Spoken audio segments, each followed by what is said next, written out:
Please remember, the views and opinions expressed by this show or any other show on DV Radio and its guests are strictly those of said individuals and do not reflect those of the DV Radio staff nor the staff of dysfunctional veterans.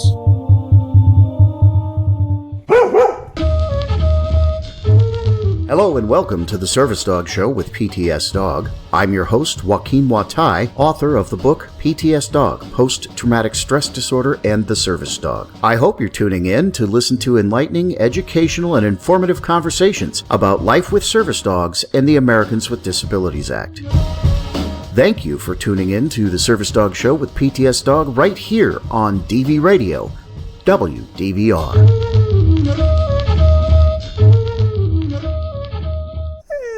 And welcome to the Service Dog Show with PTS Dog. I'm your host, Joaquin Watai, author of the book PTS Dog, Post-Traumatic Stress Disorder and the Service Dog, available at booklocker.com, amazon.com, and barnesandnoble.com. If you choose to use amazon.com, please consider purchasing the book via smile.amazon.com and choosing the DV Farm as your charity of choice. With me today is New York Police Department Detective Roberto Oviedo, and also a United States Marine Corps veteran and a handler of a PTS dog. And Roberto is unique in that he took it upon himself, seeing a deficiency in the education of officers of the New York Police Department, to ensure that officers received some training about the Americans with Disabilities Act and about service dogs so that they could better serve the public when they respond to calls where a service dog might be involved. Roberto, thank you so much for joining me. It's great to have you back. And I know you're a very busy man, so thank you so much for making the time. Thank you for having me back. As you know, I'm a big supporter of your PTS dog book, and I always find time to talk to you and be a part of this program, no matter how busy I am. Thank you for having me again. Well, I appreciate you being here. We're going to talk today about a sensitive subject, and it's sensitive in a lot of ways, but we're going to try to break it down as educationally as possible, because it's something service dog handlers we need to wrap our heads around this. We need to understand so that we can avoid some problems and some issues, so that we can avoid conflict, specifically with police officers. So I want to let the audience know we are recording this a week before it's going to air. So it is actually June 29th. It is Pride Month. And Roberto, you're actually tomorrow, we're recording this on Saturday. You're spending 19 hours on Sunday in place protecting the International Pride Festival. Is that what it's called? It's going to be the World Pride event. It's the first time ever New York City is hosting it. And myself, along with thousands of officers, will be there to ensure the safety of everyone. We support the LGBTQ community, and that's where I'll be tomorrow. So I'm ready. Okay, so that's what I want to discuss, and I want to talk about these kinds of events, emotions running high, but really, first and foremost, we need to understand why there's a police presence at the Pride Festival. Why is that? Why are the police there? First and foremost, when you deal with an event of this stature, safety is the utmost importance of why us police officers are there. And of course, you have to look for any type of, unfortunate, I hate to say it, but we have to look for any type of terroristic threats that can happen within that event. When you have a large amount of people like that, it's tempting for these people that want to harm to try to take advantage of that situation. Technically, and then we're getting into some areas that we may not be able to discuss very fully, but a large event in a large public place like this, whether it's Pride or, hey, next Thursday, 4th of July, a large event like this is a soft target. It's what's considered a soft target. It's an easy place to create the most amount of disruption and destruction possible. Is that not true? You hit it right on the nail. That's correct. That's true. Yeah. So the intent of police presence at these kinds of events is simply to try and prevent anything like that from happening. On both sides, at any kind of large event like this, whether it's, Independence Day, a Pride event, a political rally, emotions run high on both sides. The guys in blue, they're keyed up, they're ready to go, and people attending, possibly people protesting, either in support of or against, or trying to shout about something else. And there's just happens to be an audience, so they come. And emotions run high. I want to ask you, because you've been doing this for a while. You go and help protect at these events. Where's your mindset? What are you telling your guys? What from the perspective of the people who are wearing the uniform? What's your mindset when you go to this kind of event? The mindset that I have and the officers that I'm with is, of course, be alert. Watch everyone as they, they go about their day and enjoying themselves. Always remain alert. That's the key. Remain alert. Look at people's hands. Look if they have any backpacks. It's all basically being alert, and that's the mindset. Be alert and focus on your job. Forget about watching anything else. Focus on your job at hand. That's basically my mindset. Mm-hmm. Okay. And again, the presence there is specifically to protect the public should someone choose to take the opportunity of a large soft target, to do something horrible. Yes. And it's, in a lot of ways, this is one of the rare opportunities that police have to prevent crime rather than respond to crime. Is this not true? That is true. You have to prevent anything from happening. And with that scale of a large amount of people, anything can happen at a moment's notice, man. Mm-hmm. Now, remember again, this is the PTS Dog Show. So primarily our audience is people who have PTSD. That plays into it. When you choose to attend an event like this, it's going to be big and you're going to be keyed up.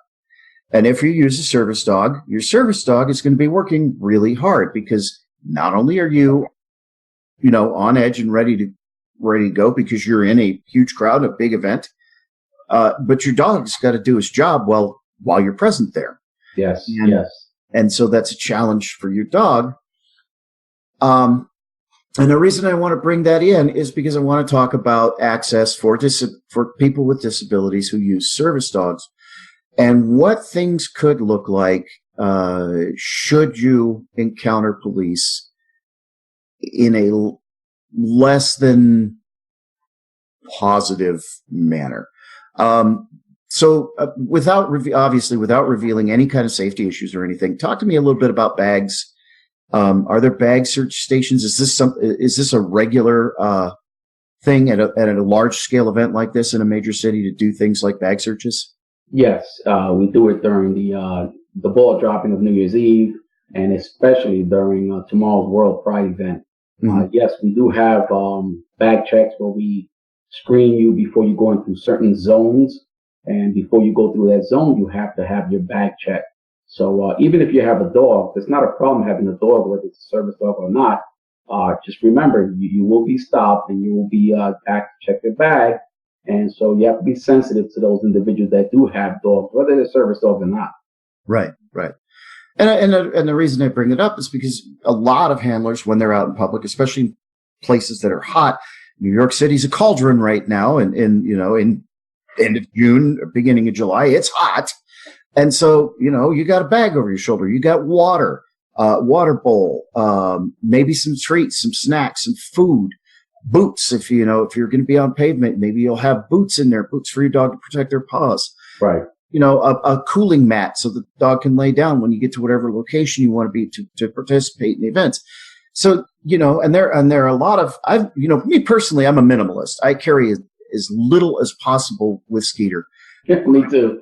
I will have, I'll have his collapsible bowl clipped to his leash or his harness, and I'll have a gallon of water with me always in that kind of event in the heat, because he ain't built for the heat. He's built for the cold. So I'm sure, he's as hydrated as possible. And Layla, your service dog has a double coat too. So I'm sure you've got a lot of concern for heat with her. Yeah, yes, definitely. She's definitely got her coat. I'm trying to, brush her every day to keep her nice and cool. I take her to the bag, close her down. But Yeah, with dogs like Later and Skeeter, they can get hot real fast. Yeah. And you have to be really conscious of that. So absolutely take your bag of gear. We're not saying don't take your bag of gear. However, when you do enter an event like this, understand that they're going to need to check your bags just for the safety. It's, nobody's singling anybody out. Get the one with the dog. That's not what's happening. Right. Everybody who has a bag, they try to check and ensure that nobody's trying to bring in anything harmful. That's the whole goal. That's it. We're not here to single you out. If you do have your service dog, we understand you're going to have a bag for that dog, and just explain it to the officer. You don't have to get disrespectful. You don't have to become, agitated. Just explain the stuff that you have in the bag for your dog. Mm-hmm. And again, remember, everybody's at a higher level at this event. It's a large event, a lot of people. Personally, when I go to these kinds of events, a large public event, even a small scale but public event, if there's 20 or 30 people, that's a crowd for me. And so I'm already at a higher level of I don't know what you want to call it. Let's make it up a term. We're going to call it DEF CONs. I don't know if you remember in the 80s, the DEF CON edition, So, normal, you're at home and everything's cool. You're at DEF CON 5. You go out to the grocery store. You're at DEF CON 4, maybe up to DEF CON 3. I'm going to go, perfect example, concert down at the Pavilion down in Charlotte. I'm already, by the time we pull into the parking lot, I'm at DEF CON 3. And when we go in, depending on how crowded it is and what's going on and how loud the environment is, 3 might become DEF CON 2. Now, DEF CON 1 is meltdown, get pop smoke, get out. So you're keyed up, you're at higher energy. Right. And on the other side of that equation, so are the police, because they're looking for people who want to cause harm. So they're just as vigilant, just as hyper vigilant, whether they suffer PTSD or not. But they're just as ready. They're ready to respond should the need arise. And yes. There's really no indicator. You look for some things, but is there really any one thing aside from when somebody actually takes action that tells you that person is here to do something bad? Yeah, there really isn't any one thing. It can happen at a moment's notice, and the officer has to make split-second decisions on how to respond to those actions. So my anxiety level tomorrow is going to be up there through the roof. And I wish I had Layla with me, but I know I have my brothers and sisters in blue, which is what, that's all I need. So, tensions are going to be high tomorrow. Correct. Okay. And the reason I ask this is because I really want to try and put the listener in the shoes of the officers who are there to protect. We need to understand that the cops aren't there to hassle anybody. They're not, regardless of what that individual officer's personal opinions are on the event, for whatever reason it is, whatever kind of event, that doesn't matter if the officer's a professional. Correct. What matters is that they are there to try and ensure everybody's safe enjoyment and participation in the event. That's the goal. Yes, and that's and what's funny is you don't get to enjoy much of it at all. No, I'm not paying attention to the event. I'm paying attention to the people in the event and the surrounding and what's going on. You're right. I'm not enjoying it, but I am. I do enjoy what I do. So I'm vigilant, awareness. That's all I'm about when it comes to those type of events. Now, you're also a Marine Corps veteran. Can you make a comparison to combat? Oh yeah, you can absolutely make a comparison. The way we were when we were out there doing out in the field, in the desert, you don't know what's in front of you, especially during the nighttime. You're aware, you're vigilant, you can act at a moment's notice, and that's how I acted when I'm out there in those events. I can compare to both. Exactly, yes. Okay.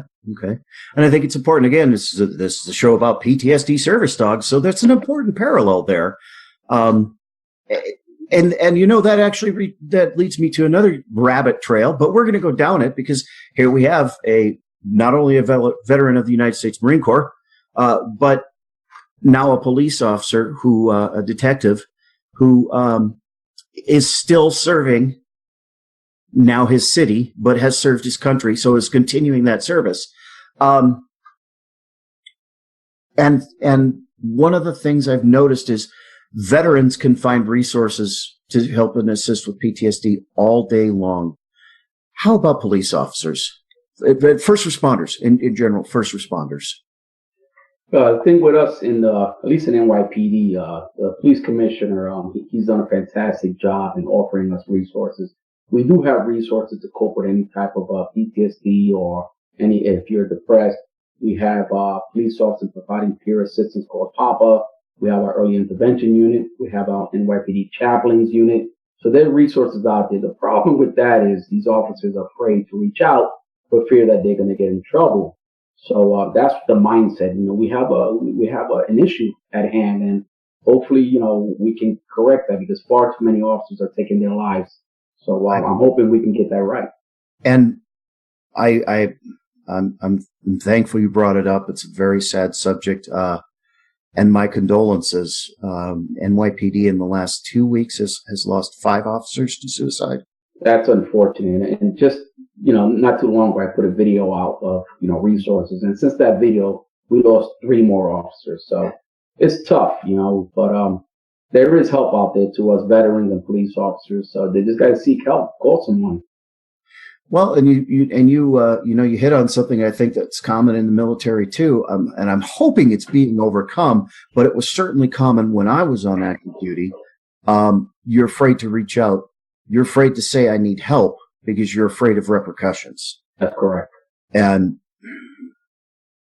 look, I'd rather lose my job and be able to live than let things bury me so hard that the option of taking my own life becomes viable. Right. Rather to survive, be there for your family, and really the help is not there to create a problem for you in your career. Correct. And that's the importance of having a service dog. I'm pretty sure like Skeeter, both Shala and Layla, they basically, in a way, they saved my life, because thank God I have them to keep me, grounded. Yeah. So, and that's a tough subject. Thank you for bringing it up. The whole point of what you do with the NYPD, what I do with PTS Dog is, look, we gotta look at this. We have to be realistic about suicide. We have to be realistic about PTSD. We have to have frank and open discussions about it. We need to take away the stigma. And we need to look at how we can help build each other and be survivors rather than trying to hide it because we're afraid of what people will think. Yes. We need frank and open discussions in the police department, in the veteran community, in the firefighter community. And if you think about it, the police and the first responders, all of them, EMTs, anybody who runs into the burning building or into the flying gunfire every day. Think about it. First responders over a 20-year career, especially in a city as major as New York, you're seeing traumatic events at a rate and a consistency that I dare say is as high, if not higher, as in more frequency than a military member, than a deploying Marine or soldier. What's your thought on that? That's absolutely right, Joaquin. Over the period of time in your career, it takes a toll. It takes a toll on your body. It takes a toll on your mind. And you see stuff like that every day. And it's how you cope with those things that, will get you by the rest of your day. But absolutely, the comparison between the military and the police department or any first responder, it takes a toll on both your body and mind. Mm-hmm. Which brings me back to attending large events, attending festivals. If that's if that's something that's one of your mechanisms to cope is to go and celebrate, that's fantastic. Do it by all means. go celebrate. But understand that you're going to be elevated. The police who are there to protect the event are going to be elevated. So let's have a hypothetical incident. I'm coming in to be bopping into the World Pride event in New York City with Skater. And I got a backpack full of water and treats and his cooling mat and whatnot over my shoulder. And I'm also heightened, so I may miss the bag check station and kind of I may inadvertently blow that off. Just walk me through how, as one of the people in charge of ensuring protection, I blow off the bag check. Okay. What's your response? All right. So if you come into an event and then inadvertently, yes, you walk through the bag check area and then you come upon me. Mm-hmm. And you have your dog with you. So the first thing I'm going to do is I'm going to stop you. Of course, I have to stop you because I've just seen you walk past, whether you meant to do it, by accident or not. But I'm going to ask you, sir, you just passed a bag check. I need to see what's in your bag. Mm-hmm. And the issue is not your dog. That's not going to be. I'm going to insist. First of all, I'm going to tell you, why did you walk that bag check? By you walking by that bag check, my alertness is up. My flags are up. Right. So I'm like, why did this guy just go through a bag check? So be prepared for me to stop you and ask you what are the contents of your bag. Mm-hmm.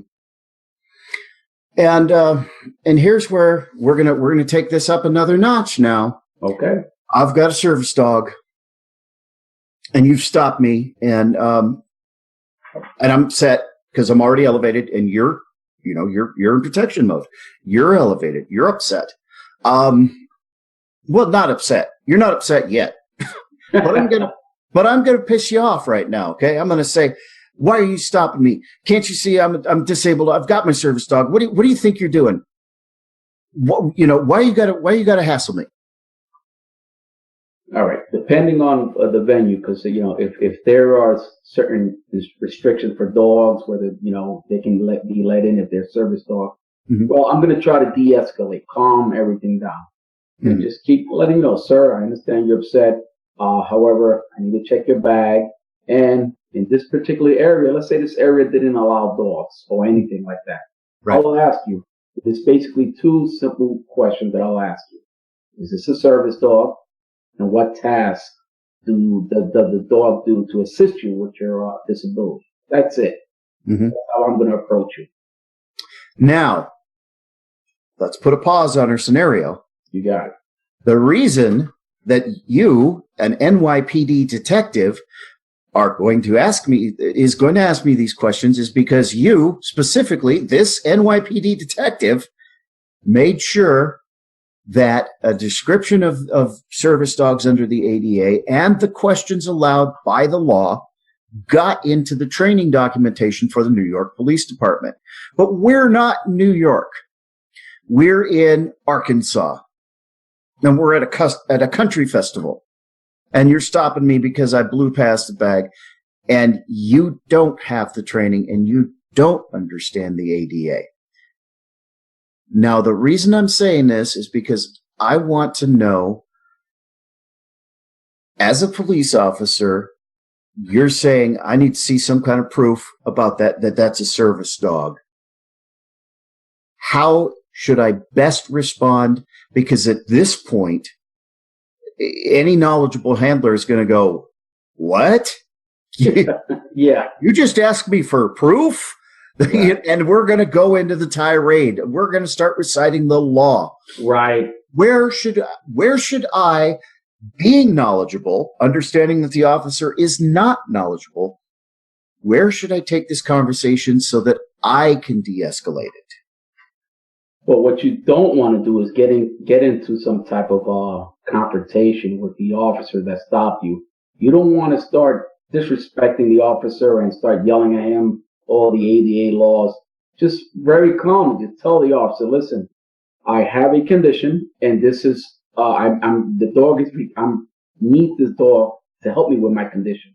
Mm-hmm. And that's it. You don't have to start yelling your condition, whether you have PTSD or whatever disability you have. That's just not going to make things, better for you. Yeah, that's absolutely a fantastic point. Is look, don't get indignant and start yelling about, well, I got the PTSD. First of all, unless you're in a court of law or a doctor's office, that's not relevant to the situation. No, absolutely not. You don't have to disclose your disability to the officer. No. And by yelling at him or her, all you're doing is getting yourself agitated. And if you do have a legitimate service dog, that service dog is going to sense what's going on. And respond accordingly the way that dog has been trained to do.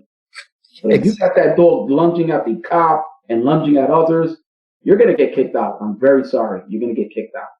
Well, and because the dog's what pisses me off, Joaquin, is these people that love to say, hey, my dog is registered. Here's the card that I got, some bogus card they got from the internet, and they slap a vest on their dog and they label it service dogs. That just pisses me off, and I hate to be upset. And if Layla was here, she'd be calming me down. But that does nothing for your cause.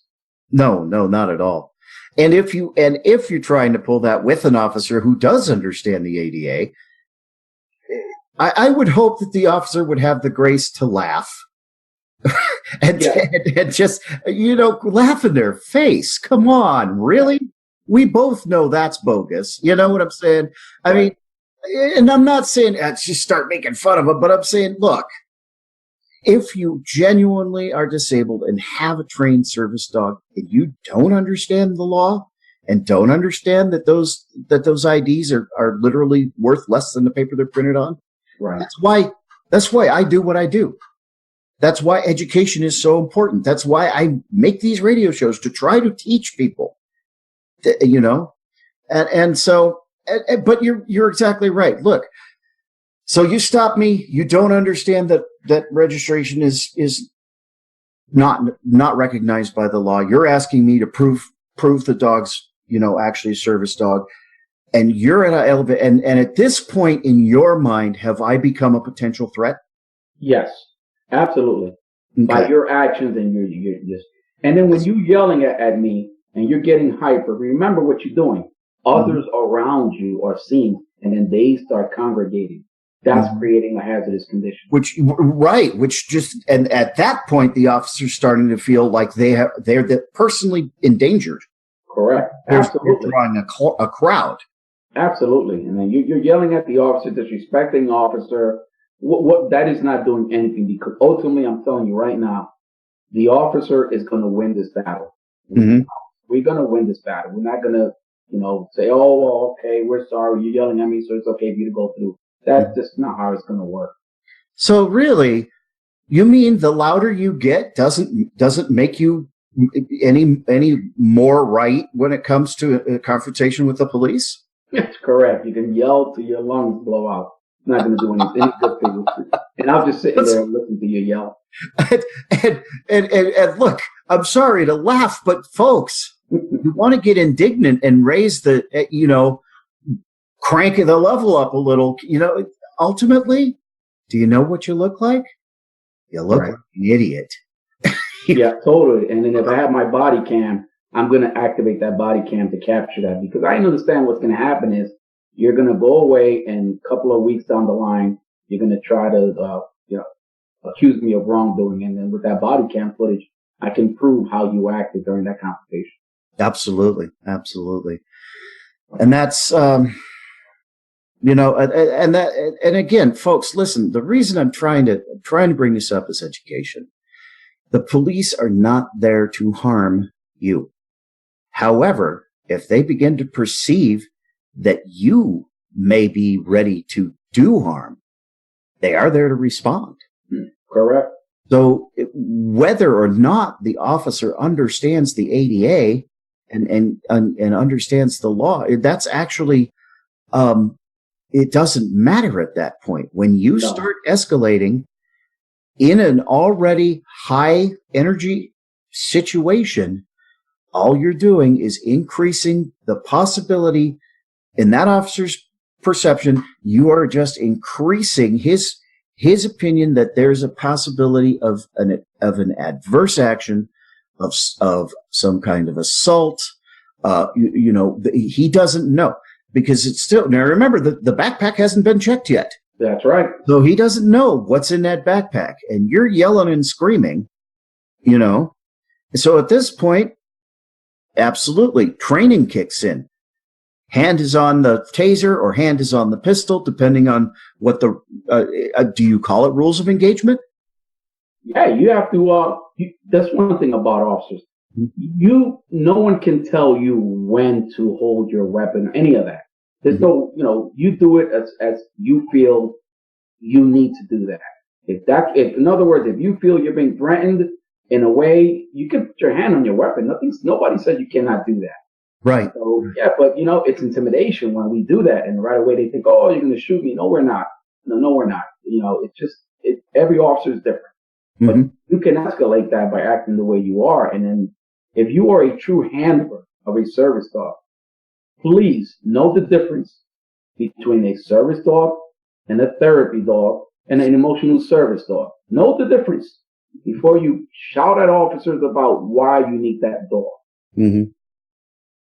And that's just, look, when emotions are high anyway, and then emotions get higher, the potential for a dangerous situation is created. Yes. Whether you actually intend, as me, I'm trying to go to the festival, whether I intend to cause harm or not, at that point, with both me elevated because I got the PTSD, and you elevated because you're there to protect the crowd, and you got somebody who's starting to act aggressive, right?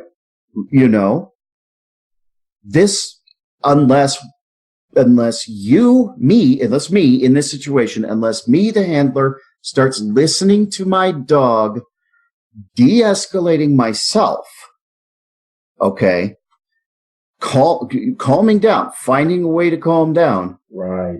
There's only one direction this can go, and it doesn't end well for me. No, it doesn't. It would end up in cuffs for me. I guarantee you will be in cuffs if you would confront me like that, Joaquin. Yeah. And I thanks for role playing with me about this. I appreciate that you're willing to give the mindset of what the officer's there for, because we don't necessarily always consider that when we set out today. Well, I'm just going to go to the festival with my service dog, So we're not thinking about, well, what if?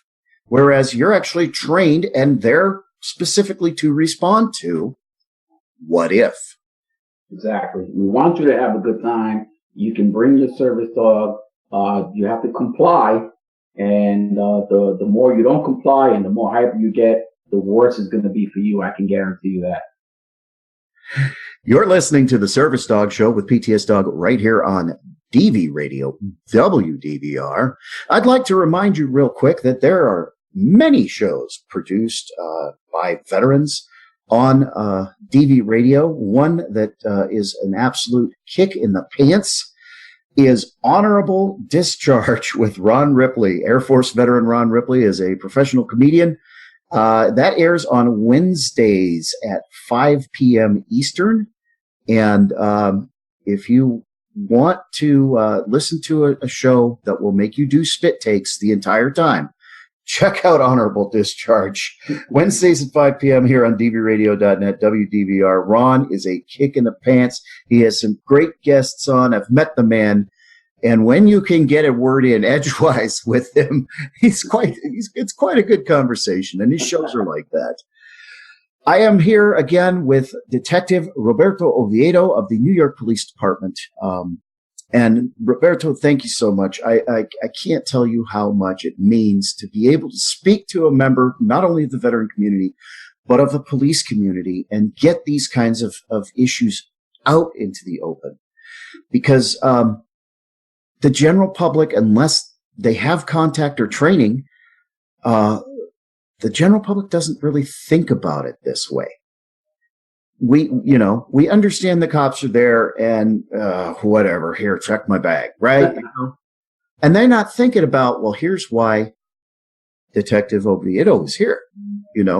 Here's why there's 1,300 police officers in the streets at choke points at different locations around New York City for the International Pride event. That's Yes. right. It's all about safety, to ensure the safety of the public and for you to have a good time. But we're there for just make sure you have a good time, but we're there for safety. We're here to make sure you enjoy the event and nothing happens. Yeah, absolutely. Absolutely. So back into our situation. Okay. I've decided that I need to de-escalate because I realize, well, no, actually, you know what? Let's play this out a little bit. Let's say, because I got the PTSD and that fight or flight response kicks in and I'm a fighter. Okay. So obviously I'm going to end up face down, knee in my back, cuffs on my wrists. I guarantee you, Joaquin, you will be on the floor with me. What happens to my dog? First of all, you will be placed into custody. Your dog, of course, we never want to separate the handler from the dog. So the dog will accompany you back to the precinct. If, like I said, we will hold your dog for you. That's not going to be an issue. Okay. In New York, Mm-hmm. in New York City, actually. Okay. I want to make that distinction because remember our parenthetical is in Arkansas. Well, I don't know what the understanding of the police in Arkansas are. So I guess what I'm getting at is there potential that the dog would be removed to, say, animal control? The only way that will be done if you cannot provide me with a name of someone that can pick up your dog. Anyone, your wife, your brother, anyone. If we can't find anyone, your dog will go into, yes, correct, animal control. Okay. So basically, I do lose it. I lash out. You put me on my face. I physically, I swung at you. So obviously at that point, I have committed a crime. Yeah. So in other words, no ticket for you. You're going through the system. Right. Okay. And I'm visiting New York and I don't know anybody. So there's nobody that can come get Skeeter. Okay. And this, folks, remember now, we're talking in hypothetical situations here. We're walking through what could happen should you get into an altercation with the police, because we want you to understand the position that you are putting yourself and your service dog in. Yes, and I hate to say that, but you will, not only will you go through the booking process, but look at what you just did to your dog. Your dog will be placed in animal control. Now, how you're going to get that dog back, it's another story. But because of your actions, you put your dog in jeopardy. Now, this, it just occurred to me that it sounds like we're saying don't go to events. We're not. No, absolutely not. Absolutely not. We're not saying that. Absolutely. Go celebrate. Go participate. Go listen to the music. Go do whatever it is you do. That's, look, your service dog by your side enables you to be able to participate in these kinds of events. Remember when you didn't have your service dog and you never left your house? That's right. Here you are. You're going to this big event in New York City, and it's somewhere in the Ozark Mountains in Kentucky. Yeah. Whatever. Here you are. You're actually out there. You're going. But when you're doing that, when you're going, think about how you comport yourself, how you behave. Right. That's all it's about. Know how you're going to act, because expect it. Expect these officers not to know the ADA. So just be ready to be challenged and be ready to explain the ADA to the officer. Simple as that. Calmly. You don't have to get aggressive. I know a lot of officers don't know about the ADA laws and they don't know about service dogs, but just expect it and just be ready. That's it. Well, and and you handle a service dog on your off-duty hours. You've got Layla, and this. The education out there is terrible. People don't know the law. Business owners, restaurant owners, store managers. People don't understand the law, and I have some ideas on how to solve the issue as far as education of businesses. We're not going to get into that, but for whatever reason, the ADA and the Department of Justice have not effectively been able to produce educational materials to businesses in such a way that they understand both what the handler's rights are. Right. But then on the other side of that, what the business's rights are, because the ADA does absolutely provide rights to the business. No matter how, no matter what your disability is, and no matter how much training your dog has, if your dog is out of control and you can't get it back into control, guess what?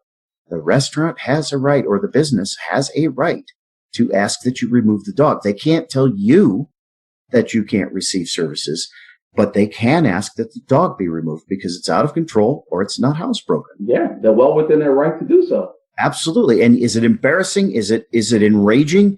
Is it just absolutely, oh my God, I want somebody to die over this. Absolutely it is. It is. Right. It really is frustrating. Okay. And I'm sure you've been denied access. I know I've been denied access. And the challenge can, especially when you're brave enough and you've progressed far enough that you're to the point where you're going to get up and load up the dog and go out to an event or go to a business, go to a restaurant or a movie. And then somebody who doesn't understand the law tells you no. That moment is enraging. It's so stressful. I can't tell you how I want to rip the guy's head off. But, I'm going to be honest, but for lack of a better term, right, that's triggering right there. You are at that point triggered. If you're not, you're zen. Right. Yeah, I've tried. I think I'm finally to the point where I've got more zen, and I can handle it, and I can educate calmly. And if they refuse to listen, I know enough now to know to just turn around and leave. That's it. Walk away. Take down their information, get who it is, so that I can report it through the proper channels. But we're at this big event, and I am now enraged. And Detective Oviedo's not letting me in, and he's asking me for my registration card. I'm going to get my cell phone out, start recording. Mm-hmm. Now, here's, I think, probably the most important point of this entire discussion, especially at a large, emotionally charged event such as Pride festivals have the potential to be. Yes. Should you, either in real time or close to real time during the event, decide to splash this kind of an access issue all over social media? It's not a good idea to just start doing that right away. At all? It's just not, it's not a good idea. Because if you are wrong, the whole social media world is going to see how dumb you were in your actions. And you're not doing anything good to legitimate service handlers who have legitimate service dogs. Mm-hmm. You might want to take the time to wait before you start splashing this all over social media. Not a good idea. Well, not only that, but say something like this occurs tomorrow at the event. Now, remember, folks, we're recording this the day before the International Pride event in New York City. You're going to hear it a week later. So this is already going to be past tense. So this is all conjecture. This is all hypothetical. Something happens tomorrow. For whatever reason, you've got an officer who doesn't understand the law. He didn't read that chapter or whatever.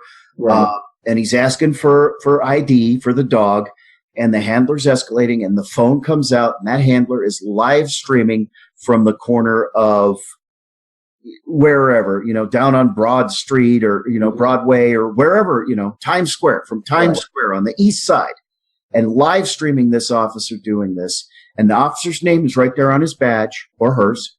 Right. And it's going to social media, and this person has 300 followers, and one of them shares it to my group, to the PTS Dog page, who has 13,000 followers, some of whom are in New York City, and some of whom could potentially be of the activism persuasion, want to go out and make a point. At this point, an individual officer in a specific location has been identified. Where now, speaking as the detective who's I'm sure in a position where you've got some people under you, you're in charge of this area or whatever. Right. What are your thoughts now when that's going on live on social media during the event? High stress situation, high potential for danger, and now that officer's getting splashed everywhere on social media, real time or close to real time. Yes, now you see what that's doing. That's putting me in a situation because now she's targeting me and she's putting it out there for the whole world to see. Hey, this detective is giving me a hard time because he doesn't want to let my service dog in. So the potential of more crowds gathering and the potential riot escalating. You just put a small situation. You just made that situation huge. Mm-hmm. You're not doing any good to yourself or to the your fellow community by doing what you just did. It's going to make my level go up. Yeah. Oh, yeah. Now you're definitely in the ThreatCon 4 or ThreatCon 2. I mean, right, which is right before explosion. Right, it's right before somebody ends up on their face with cuffs getting put on them. Yeah. Now the world's going to see my actions. Okay, officer, what are you going to do next? Yeah. And that's a big, you know what? And that's a tough, I bet you have training, I'm certain some kind of a similar scenario is a training scenario that you guys deal with. Because especially in the world today with social media, the camera comes out and there's the question, okay, officer, what are you going to do now? Because at that point, the potential for an extremely dangerous situation has increased.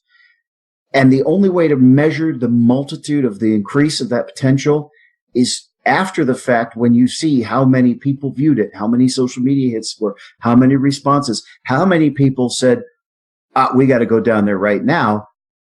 And you've created the exact kind of situation that the officer is there to prevent. Exactly. I couldn't have said that better myself. Because, I'm going to call my backup. Yeah. So you're going to see more police presence. Mm-hmm.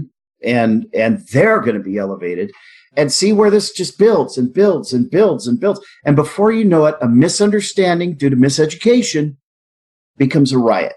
Could have been prevented. Absolutely could have been prevented. How? Walk away. Very simple. If you don't like the way you were treated, away. Not a problem. You know that you got the officer's name. Yeah. There's ways not his badge number, right? Yeah, there's ways to do it. You got the guy's name, you got his badge number or my badge number. You can file a complaint on me. That's your right to do so. Absolutely. Absolutely. And and with the technology today, look, the police officers investigating the complaint will look at your social media feed and they'll look at the officer's body cam feed. Absolutely. I mean, absolutely. There's video there. It exists. I don't understand. Yes, there is video, gentlemen and ladies. You are being recorded. Yep. And you're recording. And you're recording yourself acting a fool. And if you're blasting it on social media, and here's and like I said, this is the most important point of this conversation is look, at that point, you are creating backlash. You are creating social uproar. You're creating anger. You're creating responses. But guess what? That backlash, that uproar, and those responses go both ways. Yes. People say, fuck the police, and they get mad at stupid fucking cops, rah, rah, rah, right? All the time I hear it. But on the other side of that coin is the people go, well, if you can't go anywhere without your dog, you should just fucking stay home. You stupid fucking people are just driving me crazy, and you start getting the hateful ableist responses directed right back at you. And it actually undermines so much of the work that people like Detective Roberto Oviedo of the New York Police Department and myself are doing to try to educate people positively about what a service dog is and what it does for its handler. And I mean, this is my life's mission. And in 3 minutes of video and 3 paragraphs of indignant all caps writing, you have just undone months of work trying to educate people by creating an image. And look, when you start really looking at and reading some of the negative commentary, some of the negative commentary I receive in public with my service dog in person. This ignorance actually, I mean, these people are so entitled in their ignorance as to say it to my face. You know, you're creating this negative image of service dog handlers and blasting it publicly.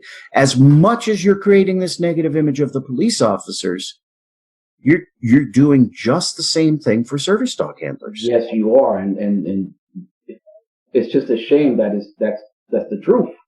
You're not doing any good to yourself or to the community at large. Absolutely. Yeah, absolutely. And that's the thing is, well, I want to educate. I'm trying to do this to educate, but what are you teaching them?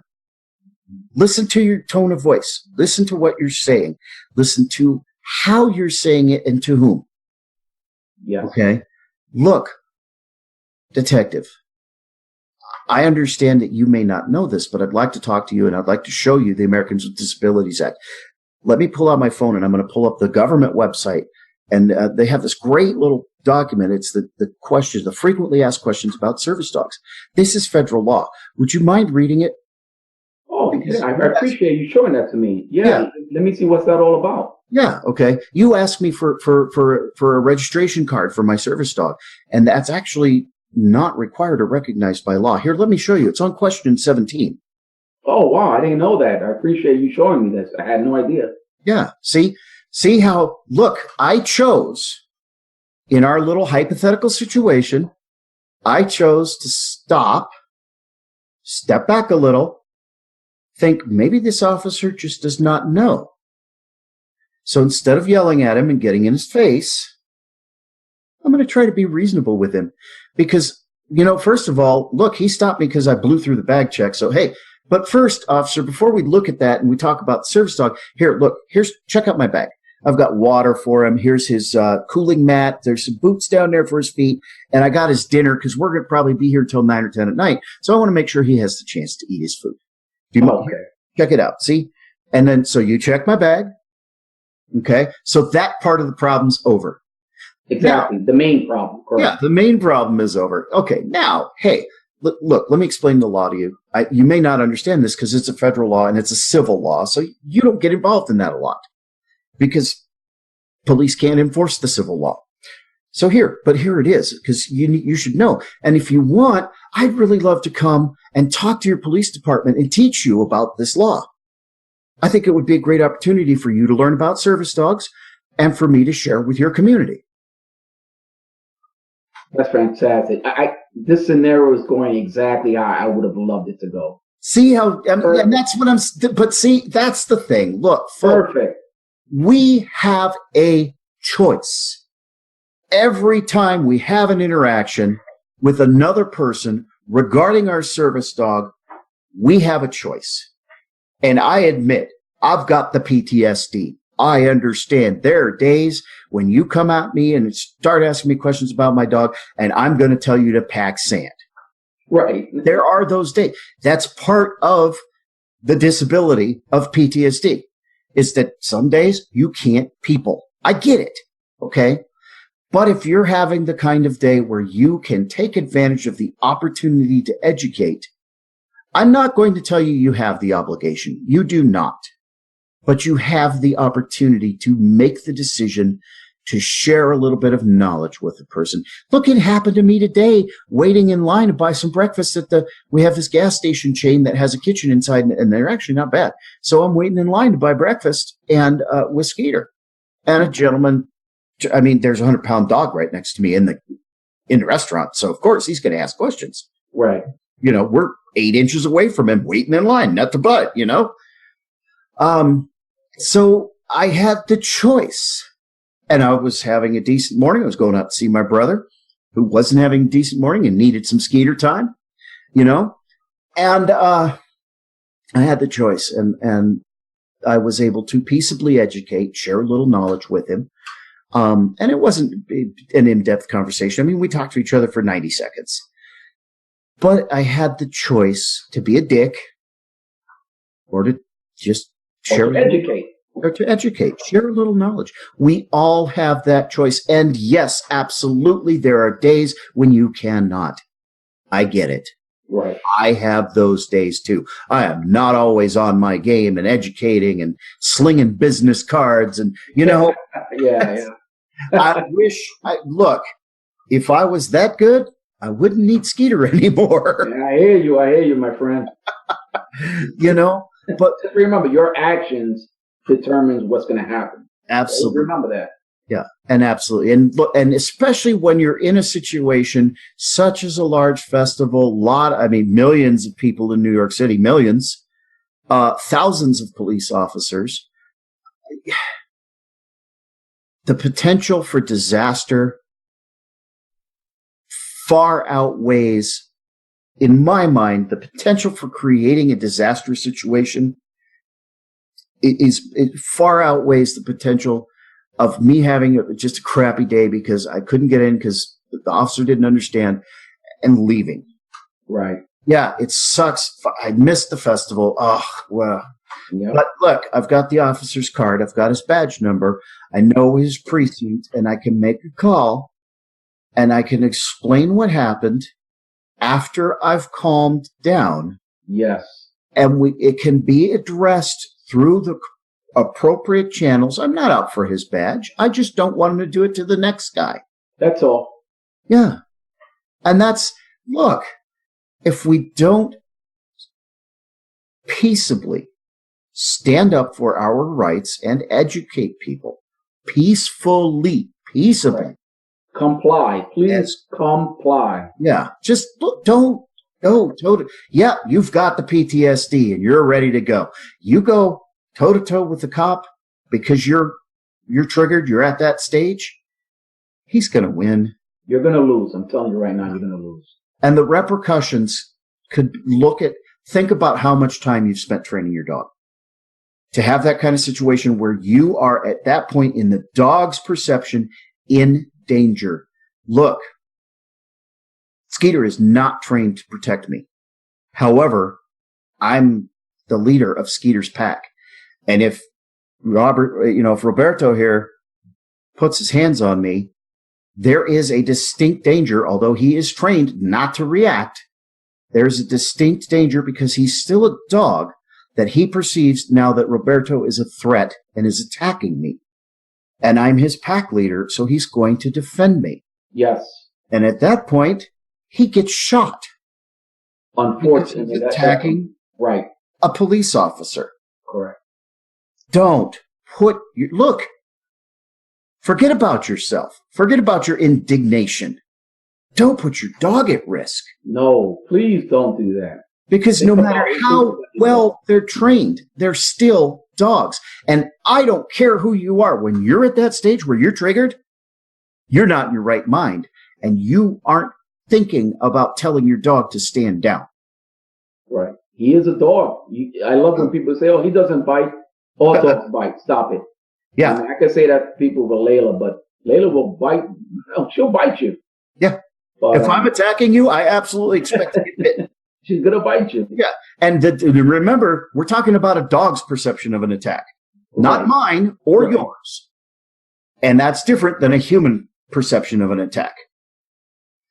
Well, I am very grateful to have you on the show again. It's always a pleasure to talk with you. Folks, this is Detective Roberto Oviedo of the New York Police Department, who took it upon himself to train the entire department to make sure that every police officer in New York City understands the ADA and the 2 questions so that when they are called for an access disagreement, they can respond appropriately. Man, that's heroic. That is a huge step forward for the service dog community in a major city, and I thank you very much for that. Thank you for joining me for the show. Well, I appreciate it. Always a pleasure to join you, Joaquin. Always a pleasure. You have been listening to the Service Dog Show with PTS Dog right here on DV Radio, WDVR. DV Radio is a place where veterans can be veterans live on pre-recorded shows such as this and via podcast free of charge for you, the listener. Although the laughs and music are free for you, it costs us. Please help ensure that the veterans' voices are heard uncensored by sponsoring DV Radio. You can check out DV Radio LLC at www.patreon.com/dvradio or by clicking on the Patreon button at dvradio.net. You can find out more about sponsoring an individual show or program by emailing info@dvradio.net. Please help ensure that veterans' voices continue to be heard. This has been Service Dog Show with PTS Dog. I am your host, Joaquin Watai.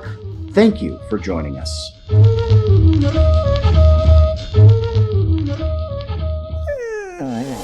DV Radio.